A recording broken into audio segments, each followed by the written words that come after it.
Assalamu alaikum warahmatullahi wabarakatuh. Sakiraɓe wondaɓe e jeygol Placo TV mi silminaki dow moɗon mi hofni on kala ha gonɗon nder duniyaru fou nder moɗon Adamu Haruna.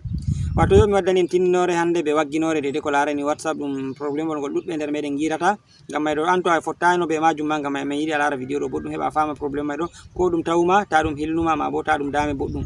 ko nde ɗum hunde nde hani dede goɗɗo damoro kam ɗuɗɓe nder meɗen yakke feere a yiyan dede ko gewtuɗuɗa be goɗɗo feerejo se tawa goɗɗo hoosi yerɓitanake ma ɗum ko gewtuɗuɗa be goɗɗo feerejo jotta kam an a anda a yaha hoosi ɗum o yerɓitanake ma ɗum ɗuɗɓe nder meɗen on tammo noon ɗo ɓe pirati WhatsApp muɗum e ko nandi be majum yiwgo ma balɗe caliɗe en tindinino ɓe ɗo pirata WhatsApp yimɓe ɗon laaɓi dede application ji goɗɗi jotta ɗi goɗɗo o hosata wawa naftira be compte maɗa WhatsApp nasta yiya kala ko gewtirta be yimɓe fou wawan bloquer numéro maɗa naftira be majum e ko nandi be majum ni en bolwino haala may ɗo en matini marɗo haaje dede code man fou wawan matamin min gerɓana ɗum code may ɗo sécurise WhatsApp muɗum to nder min gerɓani code may woɓɓe feere fo giidi be probléme may ɗo ɓe mbiya ɓe gaɗi code may amman dede ko ɓe gewtitita be yimɓe feere to kosa ɗum gerɓitana ɓe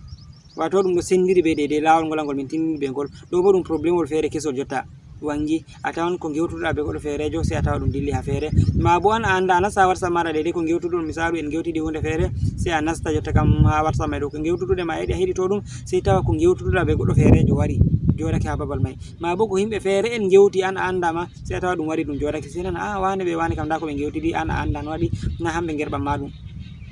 to non may to fototiri be maɗa a anda to hakkila to goɗɗo hosanno yerɓitanma vocal maɗa ɗum gewtuɗuɗa be yimɓe be goɗɗo feerejo se a tammo ɗum oɗo may on hoosi yerɓani ɗum non may ɗo to hakkila ɗum waɗete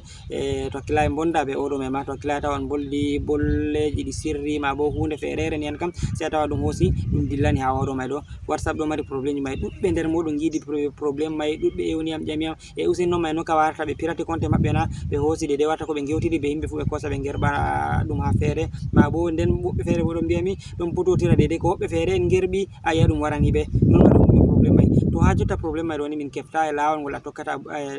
maga probléme may ɗo WhatsApp may ma to hakkila ko ɓe kilitaki hunde may na ko ɓe kilitaki ni ɓe ɗon dow habdugo ɓe mbo'ina ɗon may ɗo ngam may ɗo non may ɗo ɗum wala magani kam jotta ha jotta ngam may ko waɗi mi waɗi vidéo ɗo mi yiɗi mi taskitina ɗuɗɓe heɓa paama yo non may ɗo e ɗum waɗa ko da a tawi goɗɗo hoosi vocal maɗa ko gewtuɗa be yimɓe feere en yerɓitonoyma ta tuma oɗo may mo gewtuɗoɗon haala may a tammo hanko on hoosi sankiti vocal ol may ɗo ha nder duniya yake feere a tawan dede kuje ɗe ɓe gewti ha groupe ji ma warata joɗanoma a anda ma bo ko mo gewtuɗuɗa be goɗɗo feerejo ɗum hosa se ɗum dilla nder groupe wa wonga nga gonɗa a tawa yimɓe jeehi nani ɗum ɗum worto ɗum an wolwi ɗum e ko nandi be majum non may ɗo ɗum dama e ɗuɗɓe ko waɗi mi waɗi vidéo may bo fayima heɓa a taskito a anda ko a yewtata wato réseaux sociaux ɗo kala ko anduɗa gewtata fo WhatsApp kay andi ko gewtata fo kuje may ɗum ɗo tattaro kala ko gewtitta be yimɓe fo kanjum kam hamɓe kaɓe ɗo andi to yugo jotta ɗum wari ɗum ɗo wurto warta ha yimɓe yaasi en ma bo yimɓe maɗa fo mbawa nana sirri maɗa ko gewtuɗa be yimɓe ha WhatsApp dalila majum may fo taskito boɗɗum dede kujeji ko wolwata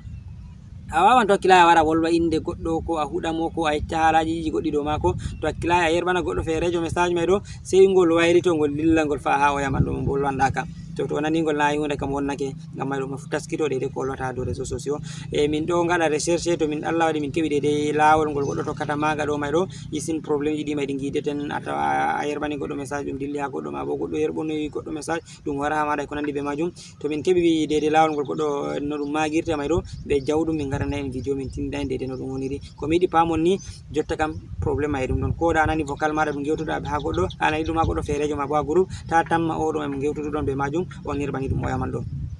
ngam may ɗo mi yiɗi on gartana vidéo may hakkilo boɗɗum on pama non may ɗo ngam may to vidéo may ngol hewtima bo habdu partage ngol min ɗon gerɓa vidéo may ɗo ha YouTube partage ule may ɗo heɓa yimɓe ɗuɗɓe jaha ndara anda dede probléme may ɗo non bo to vidéo may ngol hewtima to ɗum ha WhatsApp giɗangol bo habdu a sankitanagol sakiraɓe heɓa ɓe anda non may ɗo ngam may ɗo jeygol Placo TV ɗum dede huwi chaine on gaddanayga on kujeji dede ko hani pamtinay ɗi on kujeji ko nafata to hunde feere wari nde illa dede torrata yimɓe min jawa min pamtina on da kaza ɗo wari no torrata yimɓe heɓa a yawa a faddo ɗum non to hunde feere nde bote ko nde kayru to nde wari heede ma ko application wa feere tilwinga min jawa min gaddanayga heɓa naftiran be maga mo toroɗen be maga ngam may min non toro on kabde onon kan abonné ha chaine jeygol Placo TV YouTube tan to abonayno ma habdu abonné to abonné ni dede kujeji je hani fu a heɓay ɗum mere na sey to a soodi na sey to a yoɓi ko nandi be majum to a mari haje nastugo groupe amin je WhatsApp bo nda numéro ji amin je WhatsApp ɗon a wawa matugo min geccuma jarri natugo groupe amin min gatuma ɗon ngam mi tan mi pamani am sakiraɓe ngam may ɗo ta gejjite waɗugo like ha vidéo may ɗo on jarama sakiraɓe mi derrawa moɗon Adamu Haruna. Assalamu alaikum.